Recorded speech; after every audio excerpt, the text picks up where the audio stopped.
are good.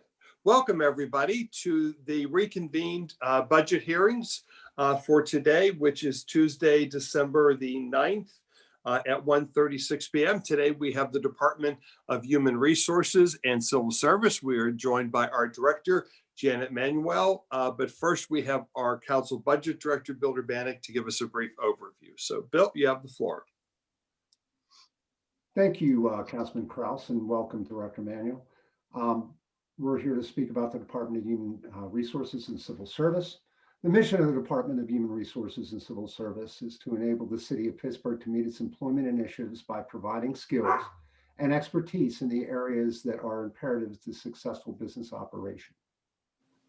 The department is committed to developing a highly functioning workforce while respecting individual dignity, promoting and celebrating a diverse population, upholding applicable laws and regulations, and molding a positive corporate culture.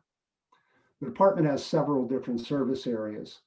Let me get here. The first one is employment and staffing, policy and procedures, also training and development, diversity and inclusion, benefits administration and absence management, wellness, which is part of the CityFit program, which includes CityFit, employment safety and injury prevention, workers' compensation, payroll, and also the Pittsburgh Partnership. Now, when we speak about the numbers for this year, and once again, we speak in terms of reductions because this budget here will start for the first 6 months, and if additional revenues of some sort aren't found, then we go to some severe reductions beginning on July the 1st. Total budget for the Department of Human Resources is $33,306,000. That's a decrease of what was anticipated in last year's 5-year plan of $9,232,000. That's approximately a 22% reduction.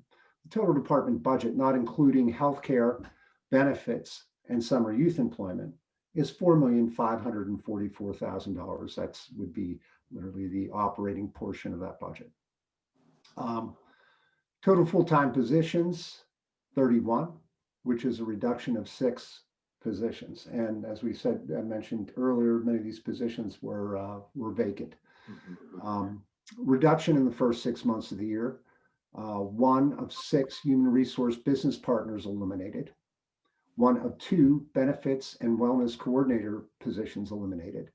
1 of 2 wellness gurus eliminated.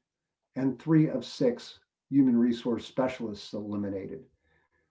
Senior HRMS analyst swapped for a senior talent acquisition coordinator, a $5,400 savings.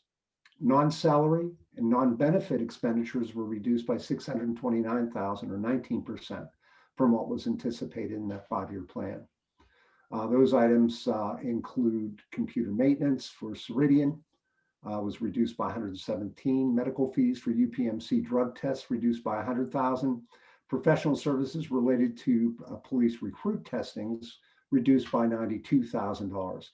Child care services reduced by $25,000 and budgeted to increase back in 2020 funding levels in 2022.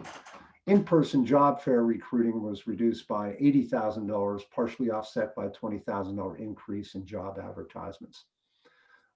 Tuition reimbursement of $47,000 has been eliminated. Anticipated July 1st, 2021 workforce reduction is $250,365. Based on the average salaries and benefits of 31 full-time positions, that would equal the elimination of approximately 6 employees. Department of Human Resources administers healthcare benefits across all departments, even those who have healthcare and benefits budgeted within their departments. The citywide budget for healthcare and benefits is down here. For 2020, there was $40,443,000 for health insurance. 2021, the budget decrease is 12.5% down to $35 million, a $5 million decrease. The other highlight I'll say would be let's see here, the other highlight would be Social Security with a $793,000 reduction from $10 million to $9 million. Overall, personnel employee benefits total for the year, $96,948,000, down to $91,055,000 in 2021. That's a total of 5.9 or 6.1% reduction.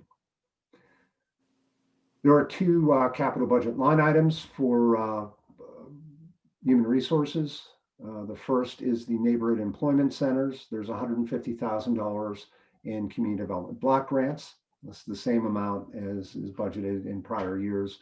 Also, the Pittsburgh Employment Program, again, at $150,000, same as prior years. The Department of Human Resources also has trust and agency funds, one of which is the Pittsburgh Partnership, projected beginning balance $4,556,000. That's anticipated revenue would be $3,347,000. This trust fund houses 20 employees. There is no change from 2020. Also, there is the Workers' Compensation Commutations Trust Fund, current balance $4.47 million. Workers' Compensation Medical Payment Fund, current balance $349,000. There are also the VIVA accounts. First one for health insurance, current balance is $23,311,000, and also the VIVA account for the Workers' Compensation Trust Fund, and that amount, current balance $26,196,000. Bill, what's a VIVA account? Janet? Director. Hey, first let me recognize that we're joined by Councilman Wilson. I don't know that we have other members. Councilwoman Gross is here, and others may join as their schedules permit. So Director, welcome. What's a VIVA account? Sure. So the VIVA account is where we actually have our payments come out. We are self-insured for our medical benefits. So when we receive those invoices from our respective carriers, that money's come out of that respective account. Gotcha. Okay. I didn't mean to throw you off there. You have a presentation for us, I'm sure. Well, and, it's not a written presentation, but yes, thank you. And Bill, sure.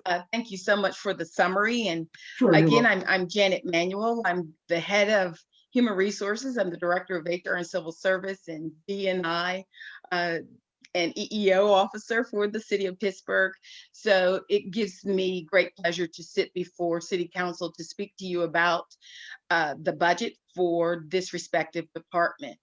So what can I say about the year 2020 that you guys have not already heard? It has been an unprecedented time, but more importantly, it's how you respond during these unprecedented times. And so that is exactly what we have done in the Department of HR and Civil Service. We've responded by pivoting. We pivoted due to the fact, as Bill has accurately stated, with looking at our respective budgets and making cuts as appropriate as necessary. But more importantly, I'm pleased to say for the moment, we have not had to eliminate any person out of a job or out of a position.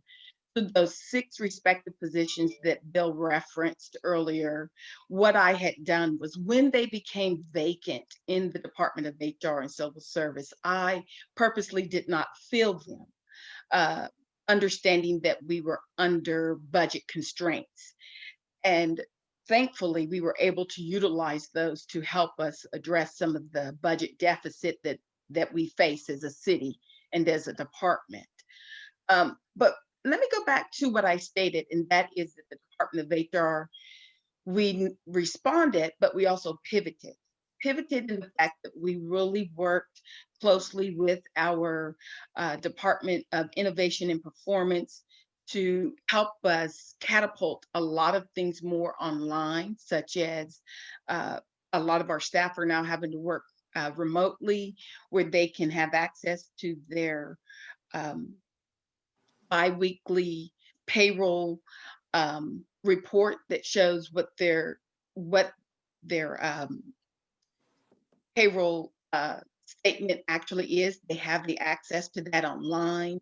We are working with IMP regarding time systems online. That is a process that we are working on, and as well as pivoting by implementing what has been rolled out by the federal government, which was the First Family Coronavirus Response Act, FFCRA, as well as the CARES Act, and making sure that we implemented all of those processes in accordance to what they stated, to provide assistance to our employees that had to have leave of absences due to childcare facilities being closed, the school systems not being open, and they actually had to homeschool their their children as well as work. But then also work with the respective departments to have that flexible work schedule, because again, this is unprecedented and it takes unprecedented responses to address what we are dealing with. Other aspects that you will note is that we did some swapping of positions. So when individuals did leave and we saw that there was a need for additional training, we just basically moved positions. That way it can continue to meet the need. When you look at the respective non-salary, non-benefit expenditures, saving 19% of the projected budget, is that we've delayed some of the implementations or asks, such as a training module. We also had some of our staff did not attend certain training that they had planned on because the class was canceled. So that was an additional savings. When you look at our child care services, that was reduced based on the fact that it was not as needed as much. And then our medical fees for UPMC with our drug tests, that's related to the police recruit class reductions, and working with my senior manager and my HR manager regarding that.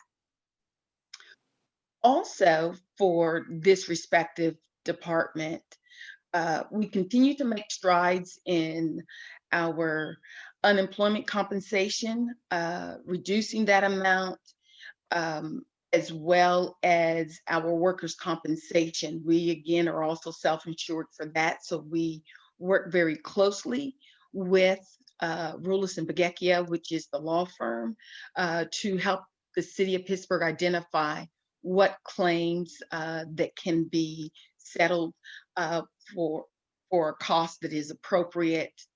But we also work with the carrier to make sure that our employees who unfortunately have received a work-related injury receive the treatment and are released to return back to work as well in a timely fashion.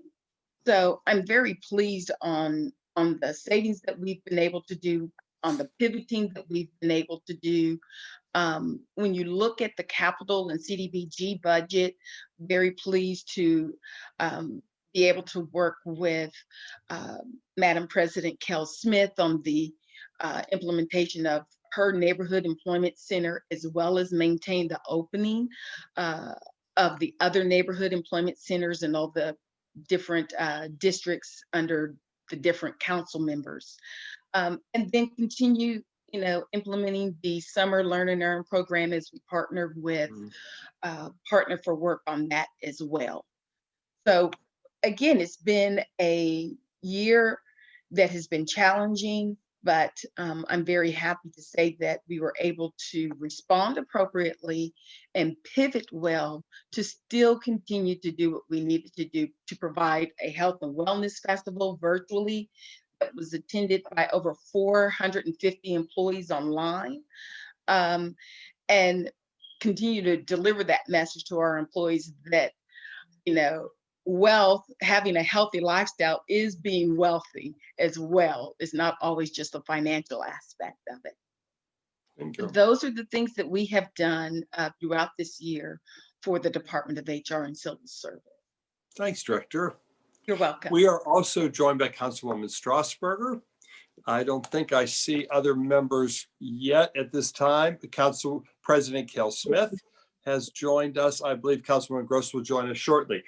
Before I turn it over to members, you hit on something that I'm not sure you can advise us on or not, but if you can in any way, I thought I'd at least give you the opportunity. I was self-employed for any number of years before I came onto the council. And one of the tax benefits I received was to have an office in the home. And there were certain criteria you simply had to follow to qualify for those kinds of deductions. But are you hearing anything at all in terms of cost savings for taxes for employees that are working from home for this past year, or how one might investigate that? Or is that more a question for their tax advisor? Well, actually, and I appreciate you asking that question, Councilman. That is something that is being discussed right now at the Department of Labor on a federal level, because then they would disseminate that information out to the state level, which will hit the local level. Right now, we don't have that information, but there has been conversation of, are there any respectable deductibles that an employee who has been working from home can utilize to their advantage from a tax purpose? We have not received any directive. I am certain 2021 will definitely be more of a defining year, not only for us as a city, but other private sector employers, because if anything 2020 has taught us is that employers who have stated not having the ability to work from home is not accessible, 2020 has definitely put that myth to rest. And that is something that will have to be addressed. But at this moment, there is no information that I can share. But I am certain once I receive it, I will be sharing that with our Office of Management and Budget, as well as, include Bill Herbanik and Michael regarding any information that I have. Yeah, I appreciate that. I hate to say it, and it's tax time. It is. Yeah. I think you know this already from the years we've worked together, but my tax appointment is something like the second week of January. I mean, so it's literally around the corner. And if everyone has experienced some kind of financial hardship this year that has been based on the COVID-19 situation, and even if it's the most minor of relief for our employees when they are filing their taxes, whatever little compensation might be entitled to them, would certainly like to offer them the opportunity to claim it if possible. Sure. And the Department of Labor will inform us on that, as well as the IRS. But as of this moment, as of this date, nothing is known that I can even share. But again, that leaves the rest of this month. You never know. You never know. Thank you. I appreciate it. Welcome. I'm going to turn it over to members now. I'm going to take you in the order in which you signed in. So we're going to begin with Councilman Wilson, then Councilwoman Strasburger, Councilwoman Gross, should she join, and then Council President, there she is, and then Council President Kell Smith. So Councilman Wilson, you have the floor. Thank you, Chair, and thank you, Director, for walking us through what the pivoting that you've been doing and what we should look to see in this upcoming budget. I did have a question about the 12.7 decrease in health insurance. You were talking about there was a decrease because of, I think you alluded to testing though. So, but what is this, the 12.7 decrease? Okay. And so on the benefit, the deduction, one of the good news share is that deduction is lower because our renewal premium was less than what we had anticipated it to be. So that tied in with a reduction for the medical. Now, the other piece that I was referencing were medical fees for UPNC drug tests. That was reduced by 25%, and that related to the police recruit class reductions.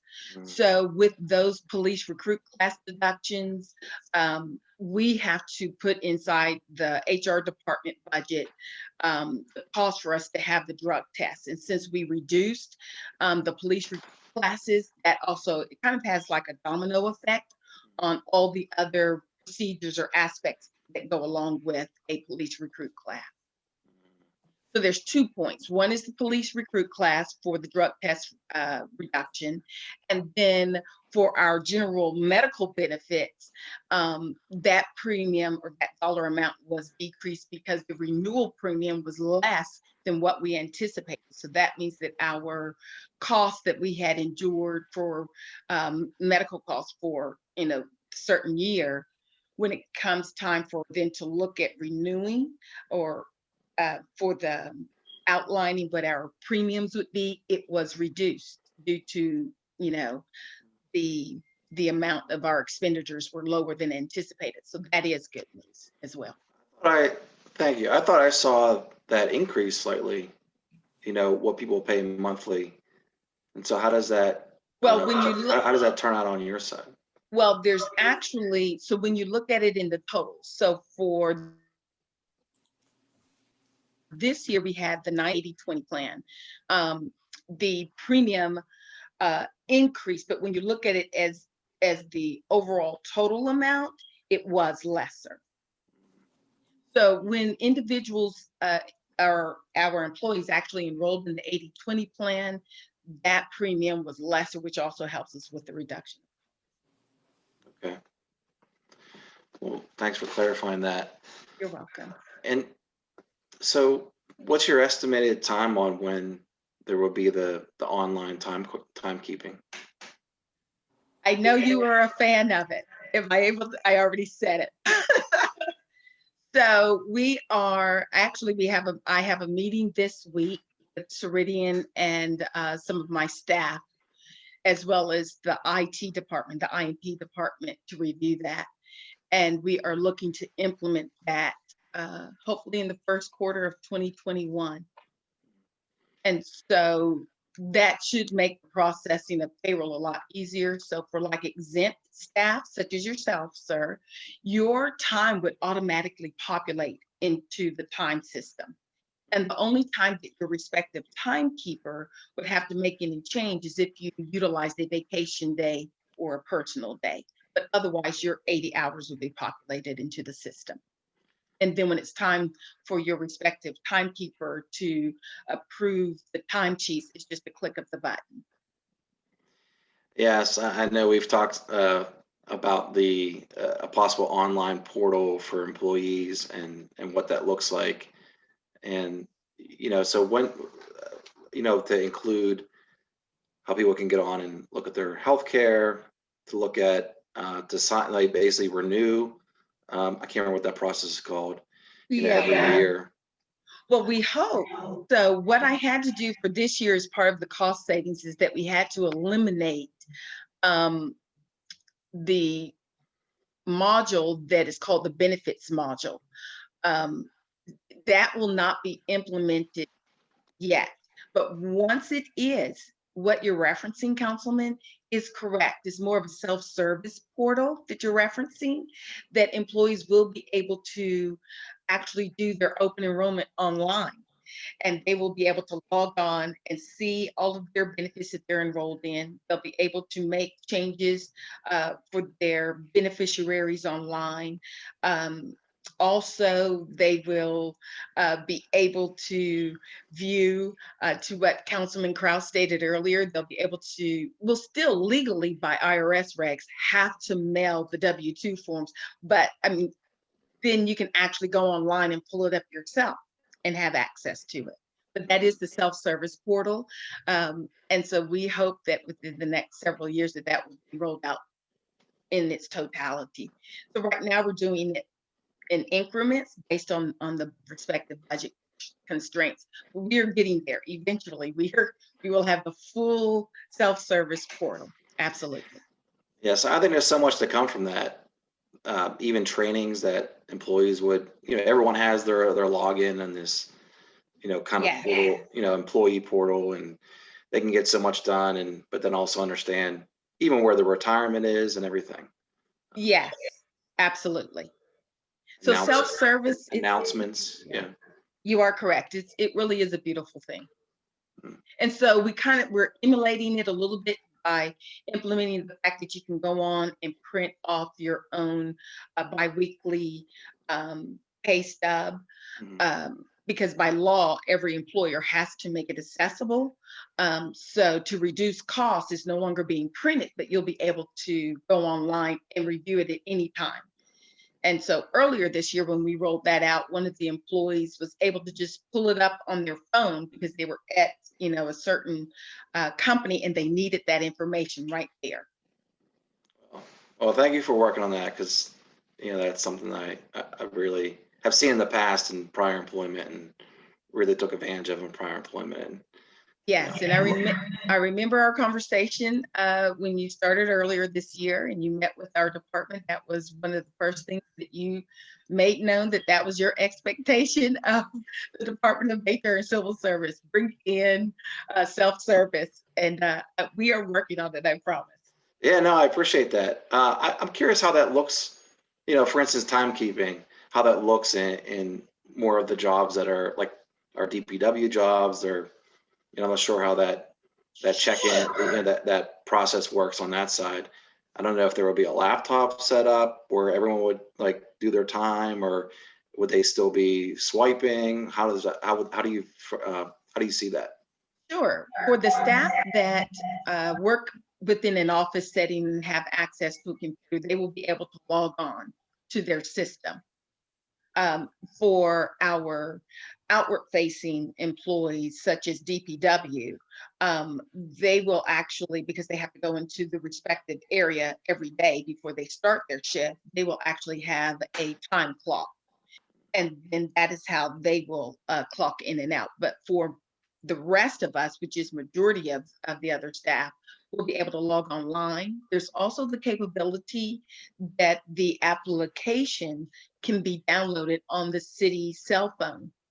So, for example, one of our inspectors from PLI who might go from home to the actual field site, they will be able to, if they have a computer at home, they can log on, or they can actually log on through their cell phone as well. Great. Well, Yeah, so there's all kinds of, the aspect of logging in and out or clocking online has changed drastically from years before, where it was just a one-time clock and everybody had to kind of stand in line and wait. And now, technology is a beautiful thing, and it has just opened the doors to meet the need for the employees in their various positions. Okay.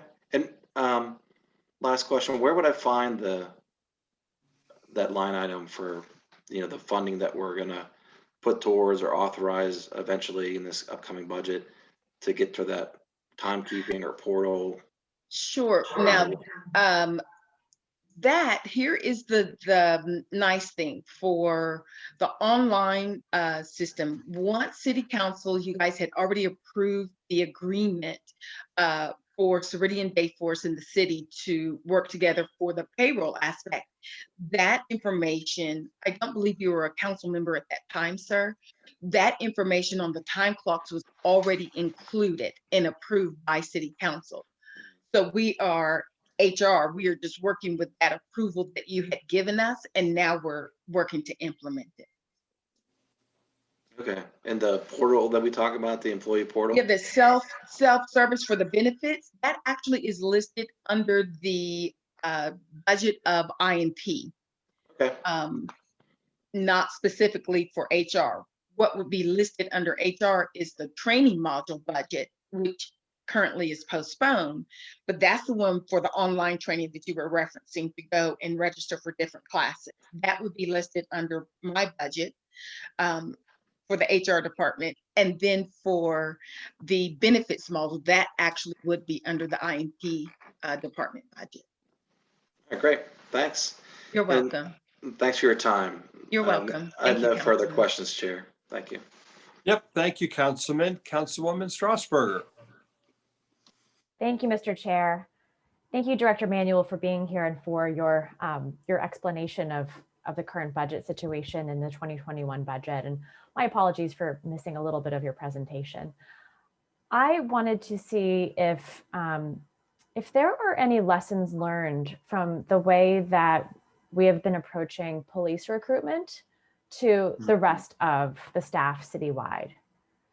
From the police, from public safety directors and police chiefs determination, it's been, there have been some tweaks made, maybe some more than tweaks, some major changes made. And I wondered if there are lessons learned, or if that is even, if it's even possible to apply some of those changes to the way that we approach recruitment of other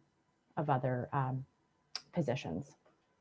Sure, and I appreciate your question. And it's kind of like a fine line of the police recruitment. We fine line due to the fact that we have certain state regulations that we have to adhere to. And then we have the civil service regulations that we have to adhere to.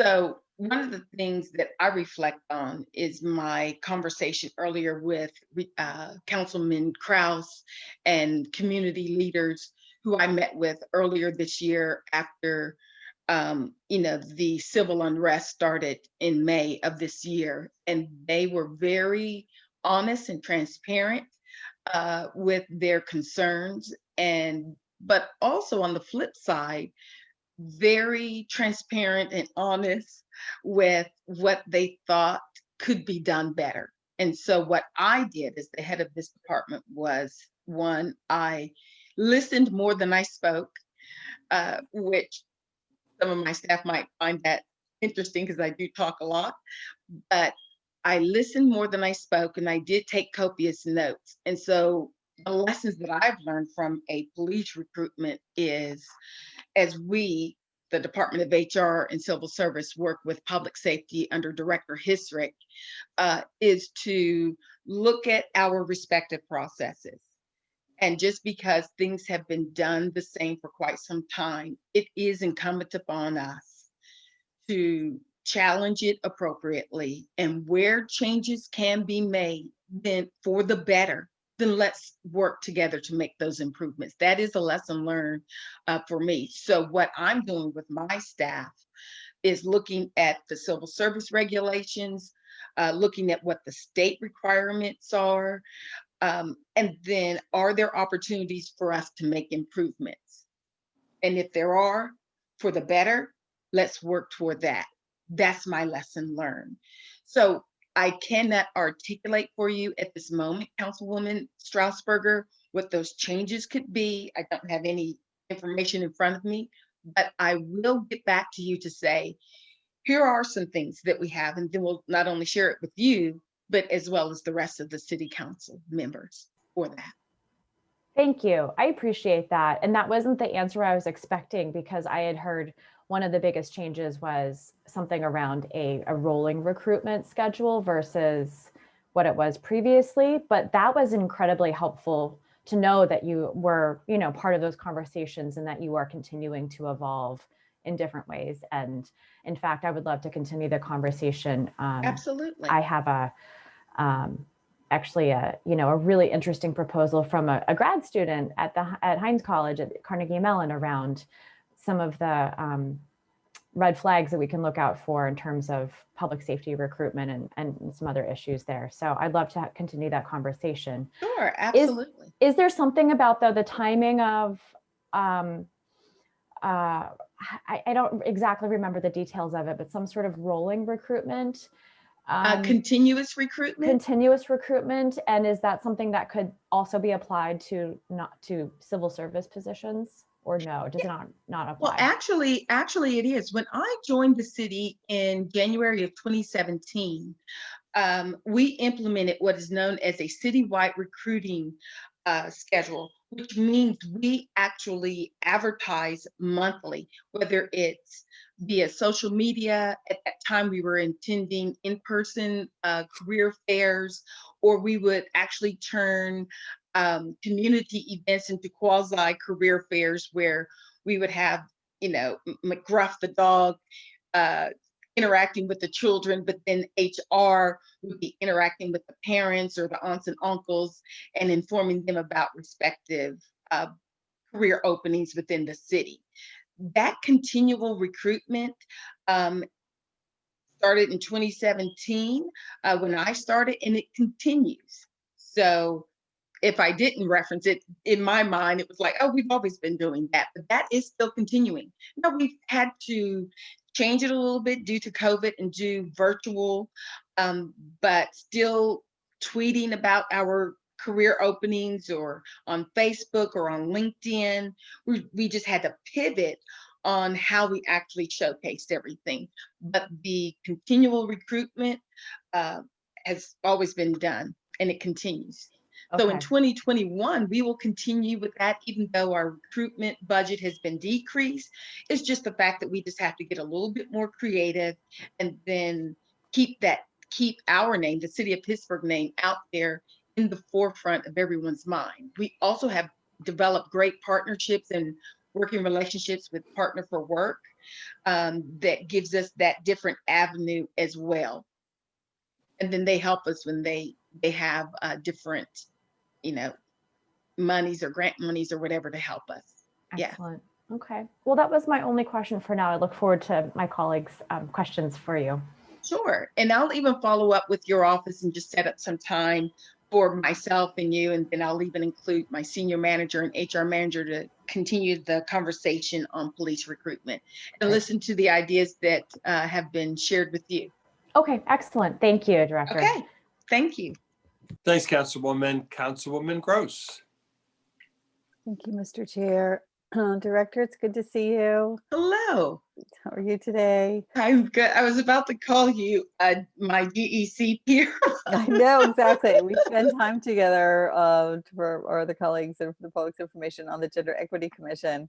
And so it's been nice to develop that working relationship. And I thank you for your service to the Gender Equity Commission too. It's been really impactful. Thank you. I look forward to bigger and better things there. And in fact, if you want, do you want to speak a minute about the wonderful project that there are two things I think that you've been working on. One with the administration about kind of gender equity on appointments, but then a gender equity project also with your committee on kind of, you're going to say it better than I am. I don't remember the official title, but the pay equity. Yeah, thank you. Yeah. Do you want to give a synopsis? Sure. As Councilwoman Gross, she's also we have our separate family. It's called GEC family, Gender Equity Commission family. Is both she and I serve as commissioners. So I get to work with her in that aspect as well as this aspect of head of HR and councilwoman, but to be a colleague with her as a commissioner.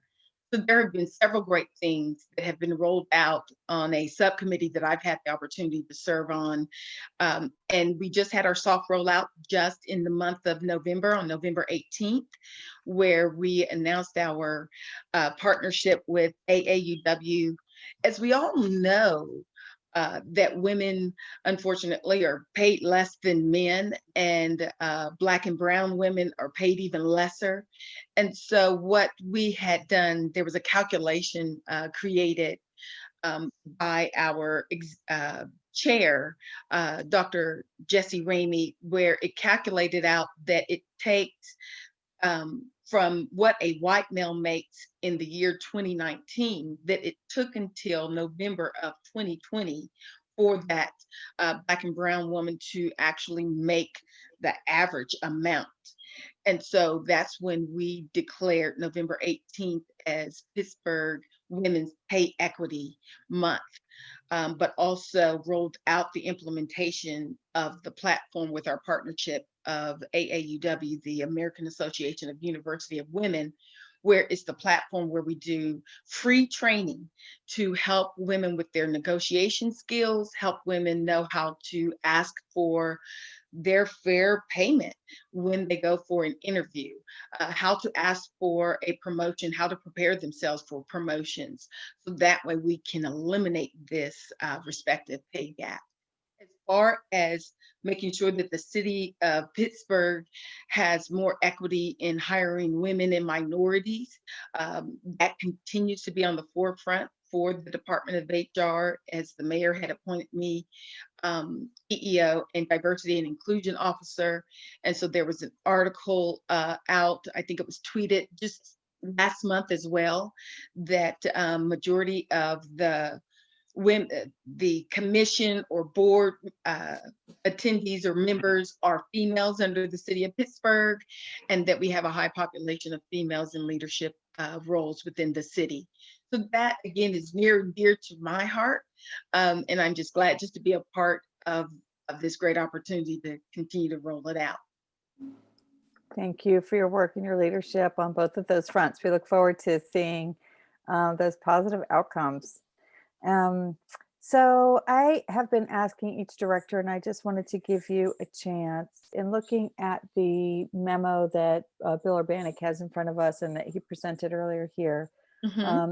It seems that you have a January 1st effective budget reduction, eliminating 6 positions. Is that right? Yeah. I just want to make sure, because it's kind of hard to understand in our memo sometimes, the January 1st reduction versus the July 1st. That is reduction. correct.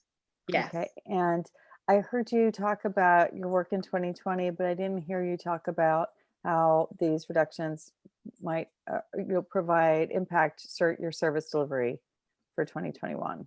My goal is that it doesn't impact the service delivery for 2021, Councilwoman. As I stated earlier, once individuals left, for example, we had our HRMS role. That was the position that actually had to deal with JDE. And so once that person left, and we were already on the platform of Ceridian Dayforce, what I did was just pivot that role and create a training and development role, because the need for training and development for the city of Pittsburgh is greatly needed. So that's what I did. And so when I say I hope and believe that it doesn't impact our service that we will deliver in 2021, is because we are going to be introducing more things online that will give self-service for our employees, where right now we're in the middle of creating fillable forms. So instead of an employee having to come to the 4th floor to ask for a direct deposit form, it will actually be a fillable form where they can fill it online, make sure that we are confirming that they are who they are, so there's nothing illegitimate or wrong about it. And it will save our employees time from having to try and come to our double doors. Not that we don't mind seeing our employees, we love it, but there's some empowerment behind self-service. So when Councilman Wilson was so passionate when he spoke with me earlier this year, I can relate to it, because prior to coming to the city, in my previous employers, we had the self-service. And so it's like giving that ownership to our employees when we're implementing a lot of these things that our employees can do for themselves without having to try and find a parking space and run up to the 4th floor. We are still servicing them in that aspect. And so that's why I believe that our service level for our employees should not decrease. And I'll probably stay awake at night making sure that we have, even though our FTEs are less, but to make sure that the service that we have been providing since I came in 2017 not only stays at that level, but I would like to see it increase. But I think that self-service piece will definitely help. Well, since you brought it back up, what I thought I heard in your exchange with Councilman Wilson was that you cannot provide the that module because you had to cut it from the budget. Did I misunderstand that? No, you understood correctly, but I gave the example of where we are creating what is known as fillable forms. So one of the things that employees tend to come to the 4th floor on are like, hey, I need a new direct deposit form. All right, so okay, so I'm going to interrupt, because I think I understood that. Like, so doing that was like a one-sided form to do the direct deposit, right? On paper. And so you're easily able to use like a Google form or something similar, right? So you can collect the information. But I was curious because I didn't hear the dollar amount for the module that you would be able to do the things Councilman Wilson was asking for. Because you said Right. without the module, it'll take several years to Right. provide Well, it that. was With dashboard, is the insurance dashboard specifically or something like that? it was the benefits module for Ceridian Dayforce. And how much because, is that? Councilman Wilson had asked where was that listed on my budget, and it's not actually listed on my budget. It's listed under INP department. So the Ceridian benefits, I'm writing this down, benefits model. Yeah, is, it's not, it was taken out of the INP we kind budget. of pushed it back. We were supposed to have purchased it in 2020 or 2019 or? For 2020, it was pushed back. And then also for 2021, it was pushed back as well. And you don't remember the dollar amount? Not off the top of my head. Because you'll be able to find it in the budget. But I will somewhere find else. it and give it to you. Absolutely. Yeah, so, okay, I wasn't really following that. So thank you for clarity and thank you to Councilman Wilson for asking about it. Because we're all realizing that we're doing everything remotely. Yes, ma'am. And so we should maybe weigh those cost and benefits for the convenience factor, the time factor to be able to service our own employees with those kinds of technology adaptations. I'll admit that sometimes I'm wary and sometimes I'm telling departments that, just because something has bells and whistles doesn't mean the city should spend millions of dollars for them if you don't know you're going to use them. I don't think that's what this is. Like you're saying, No, we it is already not. use the Ceridian platform. Yes, ma'am. And your employees, by the way, are some of the essential workers that have been having to go down to the city county building. And I want to acknowledge that and say thank you to them because you really had to arrange. I remember you saying that you had purchased your own masks and had brought them in for your employees at the beginning of the crisis. That is correct. Yes. And so I want to make sure that I don't forget to ask you how their working situations are today. We're many months later.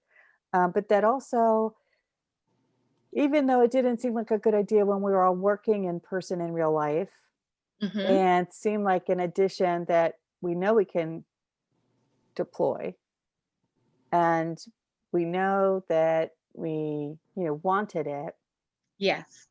Is it even more critical now? Like, would it even make more sense now? Like, should we revisit that?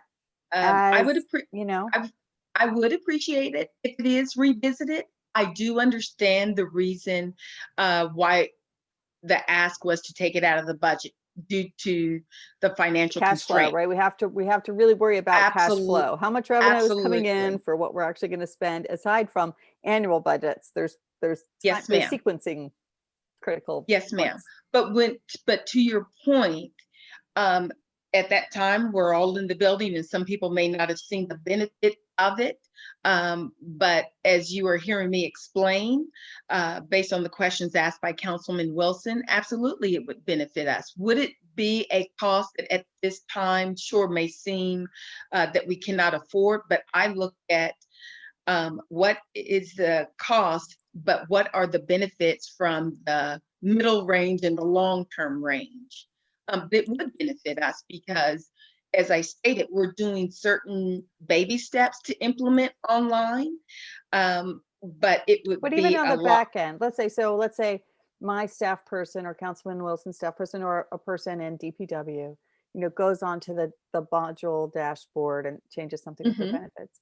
I'm assuming that it not only is good for the user side of the module, but I'm assuming that on the back end, your employees would be able to accommodate that change remotely. You are correct. Instead of having to be downtown and to do the actual paperwork to effect that change for that employee, they could be safely at home. You are correct. Making the change for that employee. And I would assume also that there are more employees really having a lot of questions about their insurance coverage in the middle of a global pandemic. You are correct. Yes, ma'am.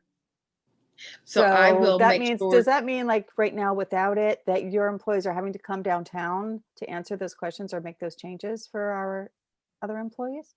That is correct. Well, Councilman Wilson, this is a really good line of inquiry, I have to admit.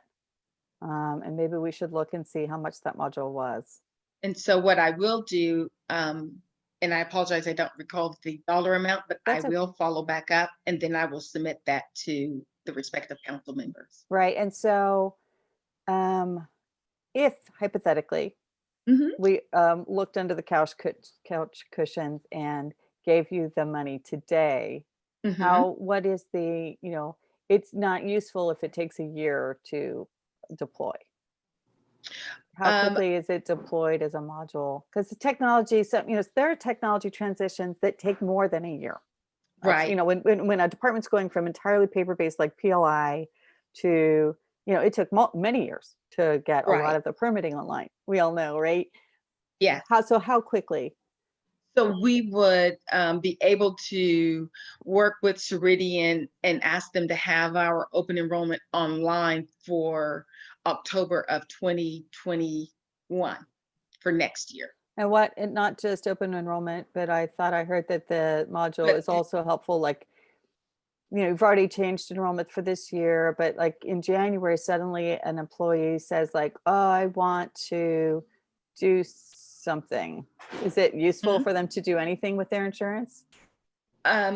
Yeah, well, now you're getting this called the life-change event. So let's say someone gets married, but the module is not up and running until September of 2021. They would not be able to use it until September. But after September, then yes, they would. They would be able to go in and update with their beneficiary. They would be able to inform us that they are now married. Here's the proof of information, marriage license, etc. So it And wouldn't be useful before September. no, So because we would actually have to have the time frame to work with our medical carriers and have all of that information uploaded. But it would be effective by the end of 2021, which would help with open enrollment. it would greatly help, especially I'm fascinated by the idea of the back end burden on your department being Good point. easier, but also being able to be done remotely. We just don't know. Yes, ma'am. If we'd only known all of these things 6-7 months ago. When we didn't know. We know. Right. We first went home in March. We thought we were going to be home for a couple of weeks, right? Yes. It's just hard And 9 months hard to later, I remember know. that, right? And so let me come back around to how are the working conditions right now at the City County Okay. building? Because I I don't I have to have do that, to and you do. absolutely. And I know that I am essential and I don't have any problem because I know that I have 3,500 livelihoods to make sure that they are being compensated biweekly and that their benefits are still intact during the pandemic. And I am thankful to the mayor, to city council, to Chief Gilman for those that have entrusted me with this to make sure that it continues and not, stop in the middle. The staff definitely are in good spirits. We've been having our own little versions of holiday parties going on in the office right now and just celebrating our achievements that we're doing. And then what is also being done is that when we have that break from processing benefits or payroll, then they do get the opportunity to work from home. So we're able to reduce it even more because we want to make sure that we're in compliant to what the mayor has asked of us, as well as Governor Wolf as well. So we get in and we process, and then we, try and expedite to go out as quick as we can. Well, I appreciate that, and you're trying to transition things in a way that is accommodating the needs of the rest of our workforce, but then also allowing your staff to do more things remotely. It's been Yes. it's more than a pivot, it feels like, really. Yeah. The pivot feels like it's a little too lightweight and easy, but this is more of like the, turning the ship kind of thing. Okay. And we have been, supportive as council members for years, but if in these months, there's things that allow your department to do its work remotely, Sure. maybe in a a lighter budgetary lift than this the Ceridian module. Okay. Be sure to bring them forward, and I'm happy to talk to Councilman Kraus about those things as well, because I do realize that there's a lot of work that's still done on paper and being done in person in the city county Yes, building. ma'am. So Yeah. and But you in the have meantime, and your staff has all the kind of like distancing office space that they absolutely, feel comfortable absolutely. with. And we're all realizing that we should open windows. Yeah. Yeah. Right. I don't know if anyone else has noticed, but there's this a bunch of articles going around about how our radiators that we have in so many Pittsburgh buildings, I still have radiator heat in my house, were after the Spanish flu, Right. promoted or expanded because they were meant to be, they're always under windows, you'll notice. And it's because you were meant to leave your windows open. Mm-hmm. Yeah. Because of air circulation. Yeah. And to your point, Councilwoman, you'll notice that even for our open enrollment, I use the word pivot, where we had it online, where you would call the 1-800 number.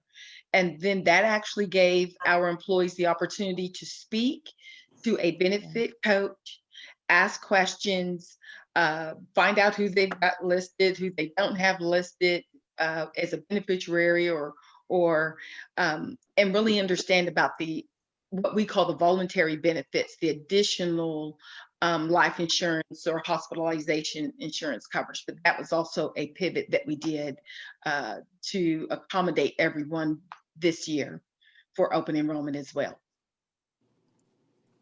Got it. Okay, I think, Mr. Chair, that those are all the questions I have. Now. Thank you, Director. Okay, for your thank work you. in keeping us running during this You're welcome. pandemic. Thank you. I'll see you next week at our meeting.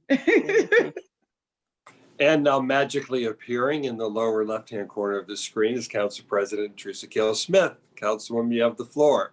Thank you, Mr. Chair, and thank you, Director. I've listened to, of course, my colleagues always ask great questions, and I really love seeing the newest members are here for almost every meeting. I've noticed Bobby, Councilman Wilson and Councilwoman Strasburger have been here for everything. So I just want to thank them. And actually, I think Councilwoman Gross has been here for a lot too, and Councilman Gross. So thank you all for attending so many meetings. But I just want to say I heard a little bit about the police recruitment, which is always of an interest to me because I remember back when I worked for Pittsburgh Public Schools, they had a recruitment class back then, and the idea was always that they were going to help kids get into this field for police, fire, EMS. And I actually think at the time it started off as police, then it gradually included the police or fire and EMS. And now this has been probably now 15 years, and that was still supposed to be part of, and I've seen it reinvented and redone and added to, and yet I still don't see the correlation between those programs and actually students actually entering into the public safety department. So I just want to say that, and I do think that I know that your department does a lot of recruitment in that area. So I think that there's an obstacle, but I don't necessarily think it's with you and your department. I just want to say that. So I'd love to sit down and talk with you about that a little bit more in depth. Absolutely. I've seen both sides. I've worked with the school district where the class was right there next to my room. So I've seen both sides. But then I also want to thank you for the Employment Center. I want to acknowledge Deidre and her work for getting the Employment Center up and running in Sheridan. And it's actually in the Jasmine Nairi Center campus, which is owned by Christy and Joey Porter. And they were so excited to have it there. But I want to say that I think that we give such a small amount to pay people to run those centers. And I know that in comparison, what other centers are being paid, Partners for Work, and what they pay their people, I think it's $50,000. And I think we offer $25,000 or something like that. Yes, and so I'm wondering if it even gives a comparable type of experience for someone seeking a job, the same kind of skill levels and those sorts of things. So could you talk a little bit about those?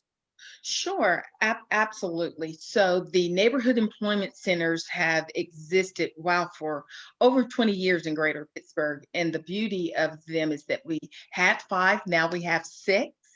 And they are located within the various districts of council members. And that is to service the communities.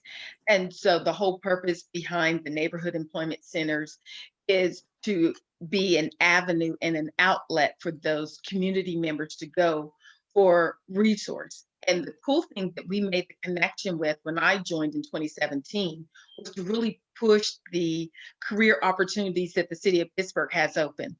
And so we actually do our sample typing test at the neighborhood employment centers. We're able to provide them information of how to fill out the online application appropriately, how to interview, how to prepare for an interview, what's legal that can be asked of them during an interview, and what's not legal, what's illegal that cannot be asked of them during an interview. And so that really kind of helps from a community standpoint, where they have that access to receive assistance. So some people may just want to update their resume, or some people just may want to get into practice of interviewing, or to the point that I made with Councilwoman Gross on how do you negotiate your salary when you go for an interview. The whole key thing on the neighborhood employment center is to be there as a resource for them. And you are correct, Councilwoman, Madam President Kel Smith, regarding the amount of money. And it is 25,000. What I can do is, I'm writing notes, is to go back. I do know that there is some state assistance tied into that, but I can always go back and follow up to see if there is the opportunity for an increase in comparison to what is paid to Partner for Work for the summer Learn and Earn program. I will do that. Yeah, I would like to see that, just because I'd like to see, because I think that they're not receiving fair services. If you have somebody who's getting paid 25,000, you may not have somebody who can actually write a resume. Or help, and I've seen some of the resumes coming from some of the old employment centers, and I mean, they did need some help. So I just want to make sure they're getting the same quality help across. Yes, ma'am. Okay, absolutely.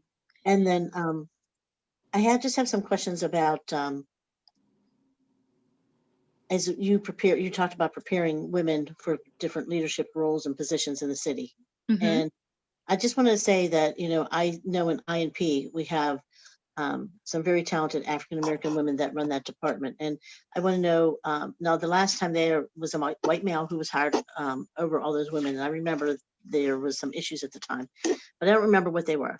And so I just want to make sure that somebody's working with those women in that department, so that if somebody would want to be promoted, if they're interested, if they can do the job, that somebody's helping build their capacity, if it's even needed. And so I just want to put that out there, because I think that, I think to me, that's the hard part, is when you know that there's somebody who's capable of doing the job within the city of Pittsburgh, and they're not always getting those positions. So I just want to say, if there's the way we can help build capacity and build the workforce, I want to make sure that we're doing that. And I know you have a small department that does amazing work. And I mean, they do a lot of amazing things under your leadership. So I just want to thank you for that, all the work they do. But I do want to say that preparing people is important, and building capacity is important to me. Absolutely.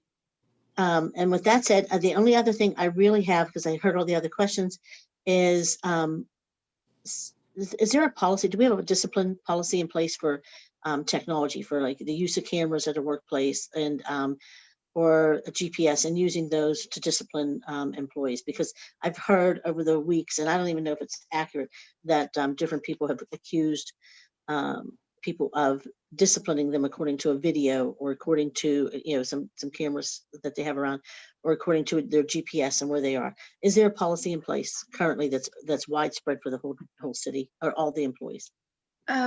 Well, not citywide. So, and I reference it that way due to the fact that if your respective position requires you to drive, let's say a DPW, I do know that those respective city vehicles have a GPS where you can see that they're going to their respective work sites that they should, and they're not in place to be a big brother. They're more in place to make sure that the employee is doing the work that they should, they are going where they should, and that there isn't any misuse of time. So I use that department as an example where there is that understanding for those respective employees, that GPS is installed in there, and then it does monitor, for lack of that word, where they are. But if there is something that is reported to a respective department head that, XYZ employee was seen in another area when that really isn't their work site, then honestly, that would be addressed. But it's not, there's no big brother watching, but it's just to make sure that the assignment of their work. I want to be honest. I've talked to a lot of different employees in a lot of different departments, and a lot of them are feeling that they're being watched and that technology is being used to discipline them. And it's actually driving down a lot of morale in the workforce. And so it's a concern to me. And I know that if I'm getting calls, other members are getting calls, or probably will be if they haven't. Okay. So I just really want us to make sure that we have some type of policy in place and how we're using that in terms of discipline for the employees. And because, I mean, if you can see like somebody didn't, like this is one of the conversations I had with Chief of Staff Gilman, you can see that somebody didn't follow a route. Well, I mean, that was important to me that was why something, snow removal wasn't done a day or something. Sure. It was important to me. But at the same time, I don't want to see somebody used as to be disciplined for that, but I want to know how that can be addressed. And I think that there has to be some balance here. How can we make sure people are doing their jobs without making them feel like there's like somebody looking over their shoulder? And so if there's a policy in place, at least maybe we can say to the employees, this is the policy. So you have to follow. Right. And I'm certain that there is, and I will follow up. And, at times it could just be a refresher, because we've got employees that have been long-term employees with us and they've worked with us for quite some time. And we can always just use that as a refresher, but I will follow up. Because I've actually had people that worked here a long time. They feel like because it's their age, people are trying to push them out and using the technology to do so. So I think there's a lot to be said here about this technology and how we use it and how we especially implement it for discipline across the board.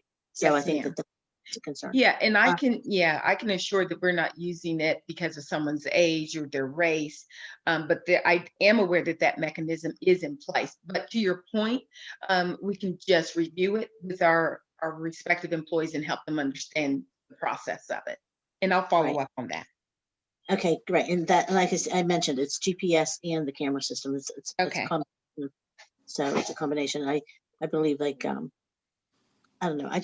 I think, and also having, I know we have a lot of great directors, but every once in a while I see something or hear some way that they've talked to somebody or have done something.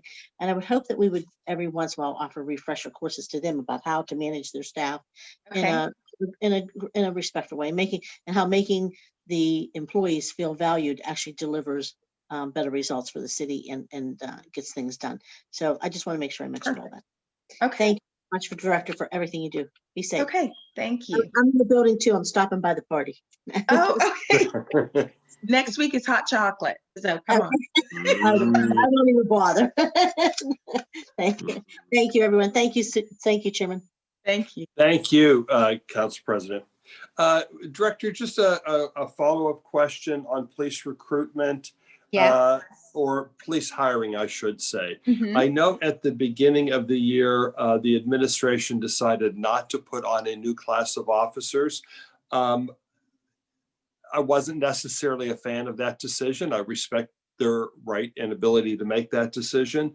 But if we should see substantive retirements coming up in the near future, how quickly would we be able to put on a class? Do we have sort of a prospective class in the parking lot, if you understand that terminology, that could be implemented in a relatively quick way? Sure. So the question, and you are correct. So there were earlier police recruit classes scheduled, and then of course they were canceled. So your question is, if we, the city, are faced with an influx of retirees, for example, what is the capacity for the city to implement a recruit class so there isn't that true deficit? And the answer is yes. Yes, we can work with Director Hisrick and the Department of Public Safety to make sure that we, from an HR standpoint, implement a respective class. So as you know, there is once a candidate takes a test, they're on this listing. to be considered. And then you go by the listing and the ranking from their test scores, et cetera. And so you already have that respective list created. But let's say that that list has 10 qualified candidates, but you want a class of 20. Then what HR would have to do is to implement the testing process, so that way we can increase the respective list. So that way a new police recruit class can be presented and implemented. But I understand your question, and it's a valid one. And please note that HR works hand in hand with the Department of Public Safety Director Hisrick and his group is monitoring the respective level and amount of police officers that are on board. And then if that number decreases, then yes, they will work with us, and we'll be called in to work with them to create a new class. But there is that respective that exists, and then we take it from there. Okay. Then a follow-up to that, I guess, which I wasn't thinking of until we spoke, but in terms of impact of the mayor's report on police reform, of which we were actively engaged, to translate that to skill set that we're looking for in an officer now, as opposed to what we might have thought we were looking for a year or two or three back. Do you see those kinds of suggestions and what we're calling the reimagining of our police force coming into that criteria by which we wish to choose officers to protect and serve? Sure. And it goes to Councilwoman Strasburger question on the police recruitment and the lesson learned and how we can actually change it. And so what I have done with that respective report is review it. And then I'm having meetings with my staff. And then of course, I'm going to be following up with Chief Gilman and Chief Casey on the aspects that were recommended that are under the purview of HR. What is it, from that list of suggestions that we can actually implement and move forward on? But the answer is yes to your question. Great, thank you. Thank you. I'll leave it at that for the time being. Sure. And we have a Pamela's in our future. Oh, okay. Yes, we do. I know. And then all of a sudden the world fell apart. We were set for March, and then COVID-19 happened. So your birthday's in March, so yes. Oh, you are a March. That's right. But you're a Pisces March, right? No, you're a March. You're an Aries. I'm an Aries. Your birthday. That was Pamela's. That's right. That's right. I remember. All right. So we will catch up. I promise. We really do need to. We really do. Members, anything else you have at this moment in time you wish to share with the director? Okay. Can Councilman Krause, before he will kill me if I don't read this. Oh, I thought you'd forgotten about it. He's going to kill me. Councilman Coghill texted me, and he told me that I needed to read this. So his text message to me was, "I'm so sorry, I will not be there today for your hearing. Please feel free to pass on my thoughts." And I'm reading straight from my phone. HR is a very well-run department with great leadership. Director is sweet and can be, but tough as nails. I think that's a great quality, especially for someone in your line of work. Please feel free to read on my behalf. So he said that you guys would get a chuckle out of that. So I'm tough as nails. I think that's a compliment. It's rare that we don't get a chuckle out of Councilman Coghill. I think this still qualifies him as a gold star attendee of these budget hearings. Yeah. Has he been, Councilwoman, has he been to just about every one of them as well? Yeah. Thank you. Yes, really, thank you. That's great. Okay. So with that, Budget Director Urbanek, I think I am supposed to recess this meeting for our next budget hearing, of which I think you have better information on. So will you define the rest of the budget hearing schedule then, please? Yes, tomorrow, actually at 10 a.m. is the Department of Mobility and Infrastructure, DOMI, which will be our final department budget hearing. The next time that we will meet for the hearing, which is part of the hearing process, will be Monday at 10 a.m., which will be the public hearing for tax, budget, and citizen participation. It's the opportunity for folks to provide public comment that have been waiting and have also been giving public comment during some of our meetings regarding the budget. Then at 1:30 p.m., if we make it there on Monday the 14th, we'll have the first line item vote on the 2021 budget, and that'll close out the hearing process and the budget process on our end. Okay, great. So then with that, I'll need a motion to recess this budget hearing until we convene again. So moved. Second. And second, all in favor? Aye. Aye. Aye. Aye. Thank you all very much. Thank Take you. care. Thank Bye, you, Director.